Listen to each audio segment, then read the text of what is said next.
Today I will discuss with you oxidation states, oxidation states of oxygen family, of oxygen family. Very important बेटा, generally ये question 3 number का exam में आता है। ठीक है, देखो बेटा, जो ऑक्सीजन है, oxygen always show -2 oxidation state, -2 oxidation state accept इन OF2। OF2 में इन विच ऑक्सीजन इज +2, बाकी इन विच ऑक्सीजन इज +2, यानी इस कंपाउंड में इसकी ऑक्सीडेशन स्टेट क्या है, +2 है। बाकी हर एक जगह चाहे इसकी वैलेंसी -1 है चाहे -2 है। ठीक है, it always show negative oxidation state. मेरी बात समझे? तो ये मैंने आपको बता दिया नेगेटिव ऑक्सीडेशन स्टेट, नेगेटिव। तो आपका जो सल्फर है, सल्फर, ठीक है, can show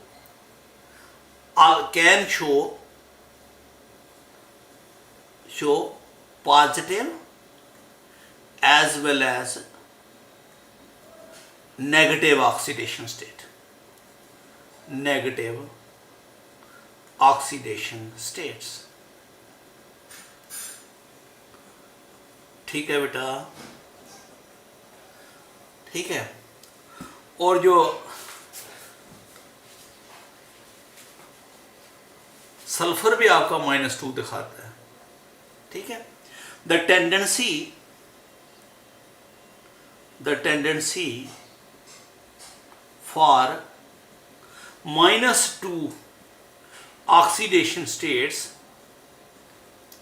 for -2 oxidation states decreases down the group बेटा, decreases down the group। जब ऊपर से नीचे आते हैं नेगेटिव का टेंडेंसी कम हो जाती है और पॉजिटिव की बढ़ जाती है।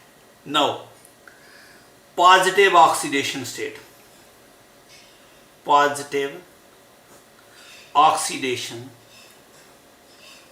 states,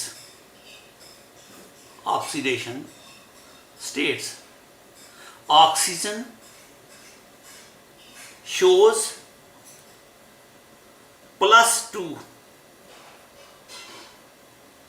only in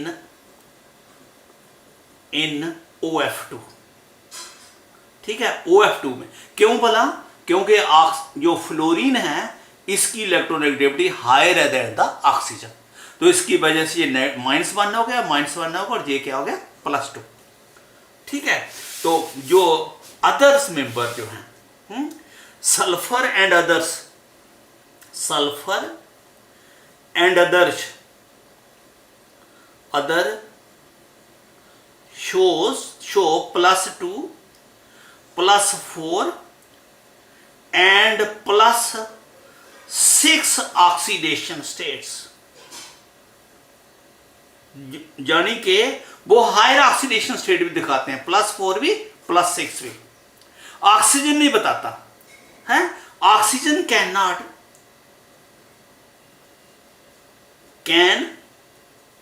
not show higher oxidation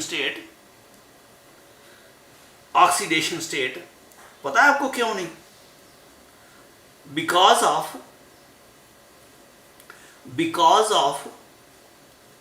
non availability of vacant d orbital, इसके सामने वेकेंट डी ऑर्बिटल नहीं है, इसलिए ये अपनी वैलेंसी को नहीं बढ़ा सकता। लेकिन जो बाकी मेंबर्स हैं उनके सामने वेकेंट डी ऑर्बिटल है और वो अपनी वैलेंसी को बढ़ा सकते हैं। देखो कैसे एक्सप्लेन करेंगे। सल्फर जो है, चलो सल्फर की ग्राउंड स्टेट में कॉन्फ़िगरेशन है 2s2 3s2 3p4 3d0। इस s में इसके पास 2 इलेक्ट्रॉन हैं और वो पेयर्ड हैं, और p में 4 हैं और जिसमें एक पेयर्ड है, 2 अनपेयर्ड इलेक्ट्रॉन है, और d में कोई इलेक्ट्रॉन नहीं है। ये 1 2 3 4 5 ऑर्बिटल खाली पड़े हैं, d इज 0। ठीक है, तो ये वाला जो है कि इट कैन शो +2, ये +2 दिखा सकता है, ये वाली कॉन्फ़िगरेशन। एग्जांपल है SF2 SEF2 TEF2 एटसेट्रा।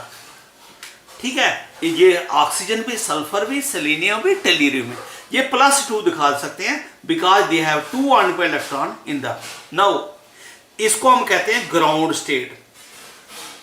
ये सल्फर की ग्राउंड स्टेट है। सल्फर कैन अंडरगो एक्साइटेशन, इसको हम कहते हैं first excited state. First excited state, इस फर्स्ट एक्साइटेड स्टेट में एक इलेक्ट्रॉन जहां से जंप लगा के जहां चला जाता है। इन S you have got 2 electron and in P now you have got 3 unpaired electron, और एक इलेक्ट्रॉन D में चला जाता है, राइट ये D में चला गया। ठीक है, तो ये D में जाने की वजह से ये कितने अनपेयर्ड हो गए? 4। So it can show the 4 valency, और it can show +4 oxidation state. इसकी एग्जांपल है SO2 SF4 SEF4 TEF4 etcetera. इन सब में ये +4 है। Sulphur can undergo further excitation, इसको बोलते हैं second excited state. Second excited state, ये इलेक्ट्रॉन जहां से भी जंप लगा के जहां जा सकता है, और फिर S में एक अनपेयर्ड रह गया, P में आपके पास वो 3, और D में आपके वो ये 2 आ गए, और बाकी वो 3 खाली पड़े। ठीक है, ये 2 अनपेयर्ड आ गए इधर बेटा। ठीक है, ये 1 2 3 4 5 6, तो it can show +6 oxidation state है। एग्जांपल है SO3 SeO3 TeO3 SF6 SEF6 TEF6। So they can show, ये क्यों हायर ऑक्सीडेशन स्टेट दिखाए हैं? Because of availability of vacant D orbital. आपको हमारी बात समझ आ गई? ये इस वेकेंट डी ऑर्बिटल की वजह से दे आर एबल, ऑक्सीजन के सामने वेकेंट डी ऑर्बिटल नहीं है, उसका सिर्फ 2s2 2p4 है, उसके आगे 3s है, तो वो लेवल डिफरेंट हो जाता है, तो सिर्फ इनके सामने है, तो they can increase their oxidation state because of non availability of vacant D orbital. तो ये बेटा वेरी इंपॉर्टेंट, ये आपका 3 नंबर का क्वेश्चन आता है। ओके।